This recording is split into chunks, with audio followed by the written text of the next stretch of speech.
నమస్తే welcome to our channel. ఈ రోజు మన టాపిక్ మన మాజీ ముఖ్యమంత్రి శ్రీ జగన్మోహన్ రెడ్డి గారి సతీమణి గారు నడుపుతున్నటువంటి ఒక దిక్కుమాలిన పేపర్లో నిన్న వచ్చినటువంటి ఒక ఆర్టికల్ మీద చర్చించుకుందాం।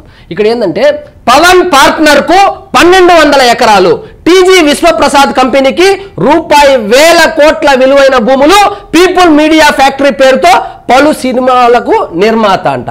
అంటే ఏమి ఒక వ్యాపారవేత్త పలు వ్యాపారాలు చేయడం తప్ప TG Vishwaprasad company, people media factory అంటే మీ విజయసాయి రెడ్డి పెట్టినటువంటి సూట్ కేస్ కంపెనీ అనుకున్నారా భారతి మేడం గారు?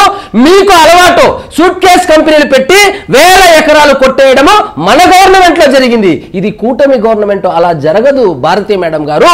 ఈ పీపుల్ మీడియా ఫ్యాక్టరీ అనేది మీకు ఇంగ్లీష్ వచ్చే ఉంటుంది, ఎందుకంటే మనము మిషనరీ స్కూల్ బ్యాచ్ కదా, బైబిల్ కూడా బాగానే చదువుతాం కదా ఇంగ్లీష్ లో।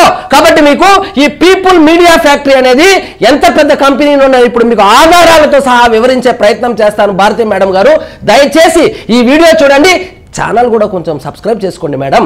People tech group is a global leader in next generation digital services and consulting, specialization in assisting medium in the large enterprise class customers and Fortune 500 companies।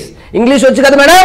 People tech group అనేది కేవలము సినిమాలు తీసే company కాదు madam, లేదా విజయసాయి రెడ్డి గారు లాగా లేదా YV Subbareddy లాగా సూట్ కేస్ కంపెనీ కాదు మేడం। ఫార్చ్యూన్ 500 కంపెనీస్ లో లిస్ట్ అయినటువంటి కంపెనీకి బాగా వెనకబడిపోయినటువంటి కర్నూలు జిల్లాలో వాళ్ళు ఏదో ఒక సంస్థ స్టార్ట్ చేసి ఉపాధి కల్పించడానికి వస్తే బ్యానర్ ఐటమ్ గా నీకు నోటికి వచ్చినట్లు దిక్కుమాలిన వార్తలు రాసి జనాల్ని తప్పుదోవ పట్టించే ప్రయత్నం చేస్తున్నారు భారతి మేడం గారు। ఇది మీకు తగునా? ఇదిగో చూడండి, ఇతని పేరు టీజీ విశ్వప్రసాద్। ఆయన చేసిన ఒకే ఒక పాపం ఏంటంటే పవన్ కళ్యాణ్ తో సినిమాలు తీయడం। పవన్ కళ్యాణ్ తో సినిమాలు తీస్తే సంస్థ స్టార్ట్ చేయకూడదా? పవన్ కళ్యాణ్ తో సినిమా చేసినంత మాత్రాన ఆయన ఏమన్నా సూట్ కేస్ కంపెనీ పెట్టుకున్నాడా? ఆయనది ఫార్చ్యూన్ 500 కంపెనీస్ లో ఉంది మేడం।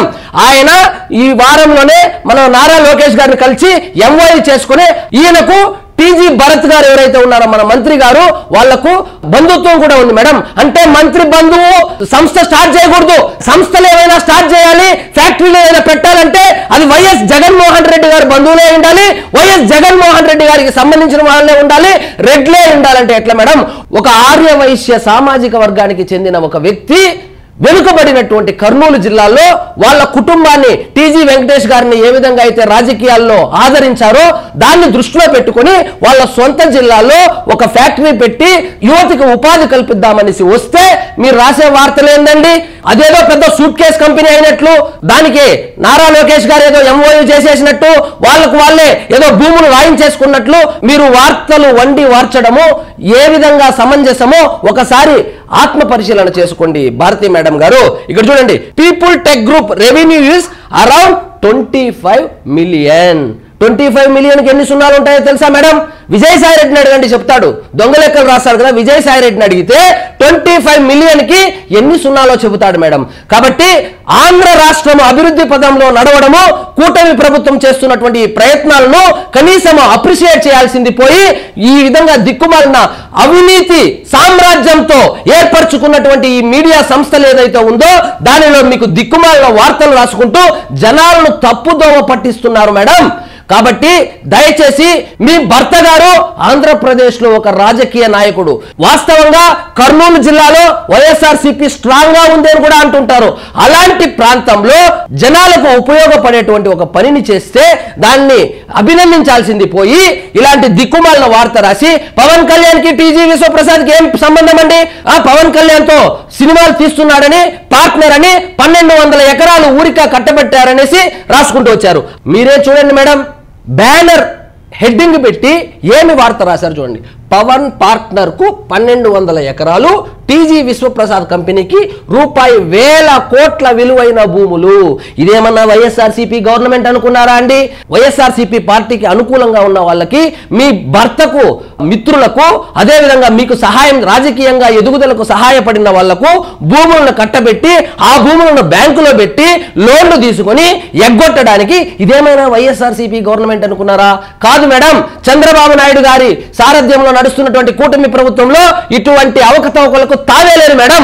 1200 ఎకరాలు ఎందుకు ఇచ్చారంటే వెనుకబడినటువంటి కర్నూలు జిల్లాలో యువతకు ఉపాధి కల్పించడం కోసము వైఎస్ జగన్మోహన్ రెడ్డి హయాంలోను, ఆఖరికి వైఎస్ రాజశేఖర్ రెడ్డి గారి హయాంలో కూడా ఎంత సపోర్ట్ చేసినప్పటికీ ఆ కర్నూలు జిల్లా ఆదరణకు నోచుకొని ఎడారిలాగా తయారైనటువంటి కర్నూలు జిల్లాకు ఏదో ఒక ఫ్యాక్టరీ తెచ్చి, ఏదో కార్ల ఫ్యాక్టరీ అంటే అది కూడా ఏందో ఏమాత్రం అనుభవం లేకుండా, అనుభవంతో ఉన్న భాగస్వామ్యం లేకుండా కదిలిన ఫైల్. ఏం అనుభవం ఉందని నీ భర్త ముఖ్యమంత్రి గారు 5 సంవత్సరాలు వెలగబెట్టినాడు.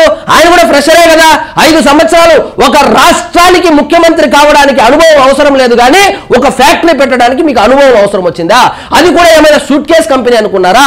ఫార్చ్యూన్ 500 కంపెనీస్ లిస్ట్ లో ఉన్నటువంటి ఒక కంపెనీ, దాదాపు 25 మిలియన్ రెవెన్యూ ఉన్నటువంటి ఒక కంపెనీ, అదేదో సూట్ కేస్ కంపెనీ అయినట్లు ఒక బ్యానర్ హెడ్డింగ్ లేసి ఓర్వకల్లు పారిశ్రామిక పార్కుకు 2621 ఎకరాల కేటాయింపునకు మంత్రివర్గం ఆమోదం. బానే ఉంది. ఆ పక్కనే 1200 ఎకరాల్లో మొబిలిటీ పార్క్ అంటూ అదే రోజు సర్కారు ఒప్పందం. బానే ఉంది. వడ్డించేవాడు మనవాడైతే ఎవడు వడ్డించేవాడు? ఇదేమైనా వైఎస్ఆర్సీపీ గవర్నమెంట్ అనుకున్నారా? ఎవడు వడ్డించేవాడు, ఎవడు తినేవాడు?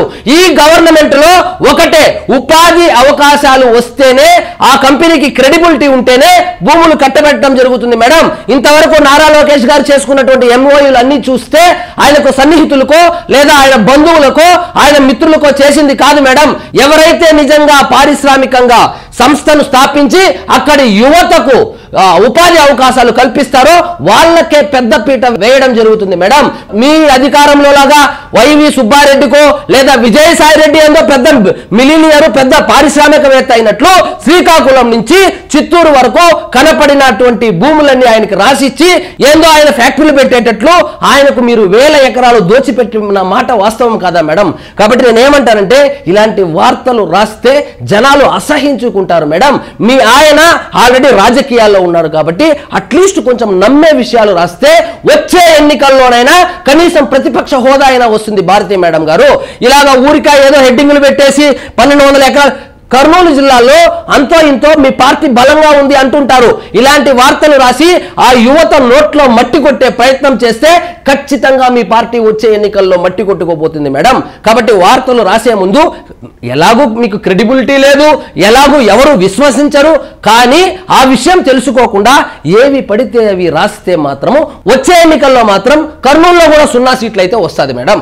కాబట్టి వార్తలు రాసే ముందు కనీసం ఒకసారి అందులో నిజమేముంది ఒకసారి చెక్ చేసుకొని రాస్తే మంచిది మేడం. ఇదండి ఈరోజు మన టాపిక్. మీకు ఈ వీడియో నచ్చినట్లయితే లైక్ చేయండి, షేర్ చేయండి, ఛానల్ మాత్రం సబ్స్క్రైబ్ చేసుకోవడం మర్చిపోవద్దు. జై హింద్.